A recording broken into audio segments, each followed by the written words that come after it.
Miranga Nabiwoobe yaliko minisita wa Uganda afudde.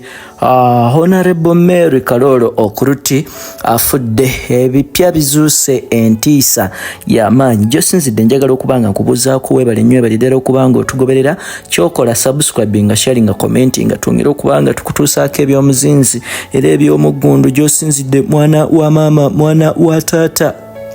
Wetujidde ku mpewo kati omulungi ampuliriza naawe angoberera amawulire si malungi yadde wetwogera wano munda mu ggwanga erya Uganda ng'omukyala Naggwano eyabadde ow'amaanyi ennyo weyogera ku bantu ab'omuzinzi wano munda mu ggwanga Honorable Mary Businje Karoro Okurut bassebo ne bannyabo wetujidde ku mpewo kati ng'avudde mu bulamu bw'ensi eno. Baana ba mama baana ba taata. Honorable Karoro Okurut yazaalibwa mu mwaka gwa 1954 Desemba ng'ennaku z'omwezi 8 kitegeeza waaviiridde kati mu bulamu bw'ensi eno ng'akoonodde emyaka 7 wagindaba ng'ono Munnayuganda abadde musomesa owa literature bassebo ne bannyabo omuwandiisi w'ebitabo omusomesa era munnabyabufuzi afudde. Ono yatandika okubanga akola emirimu ng'akakkala by'emirimu gwe twogerera ddala okuva mu mwaka gwa 1981. N'olwekyo bassebo ne bannyabo njagala nkuzeeko emabega nkulage omukyalo ono byazzaayitamu.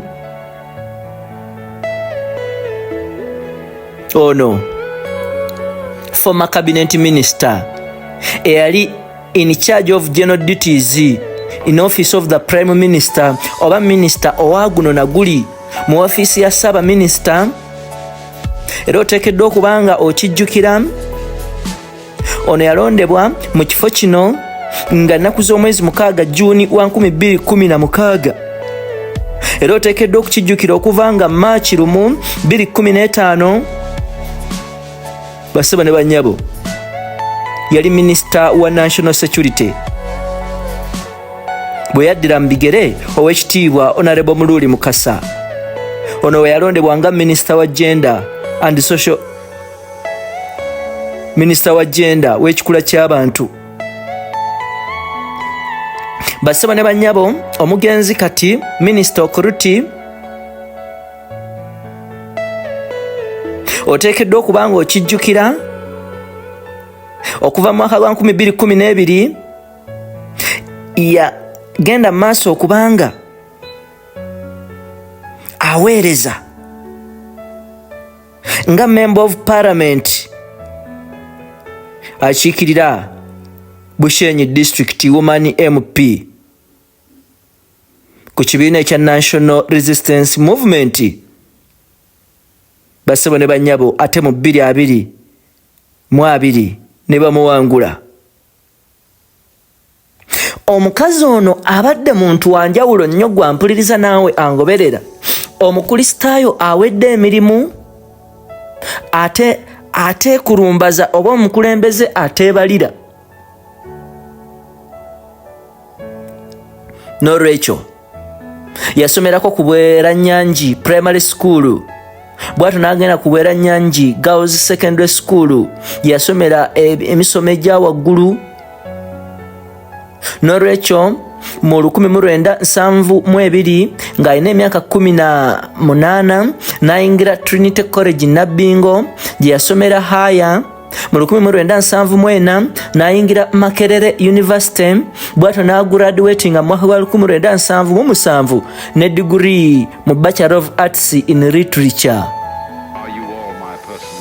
Bassebo ne bannyabo mu 1981 n'agraduatinga ne Master's degree Master of Arts in Literature ku Makerere University. Ono yatandika omulimu gw'obusomesa mu department ya literature nga we nkutegeeza mu 1981 bw'atyo n'abeera lecturer okutuukira ddala mu mwaka gwa 1993.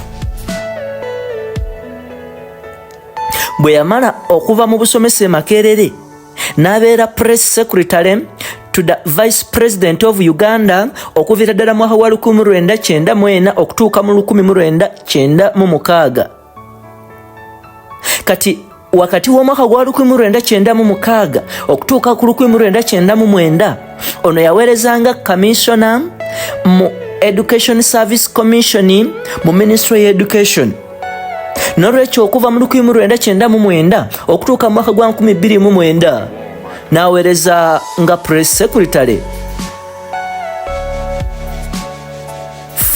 wa presidenti wa Uganda gw'omanyi obulungi nange gw'omanyi obulungi Yoweri Kaguta Museveni kutuuka we yayingirira ddala elective politics.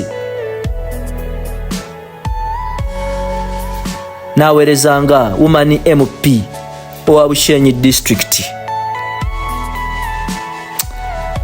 Kitalo nnyo, kitalo ddala. Ono omwami we yafa nga yali Maka ke Okurut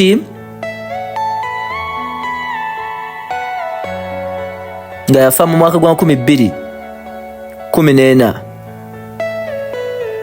Era bano bazaala abaana 8, abalenzi 5 n'abawala 3,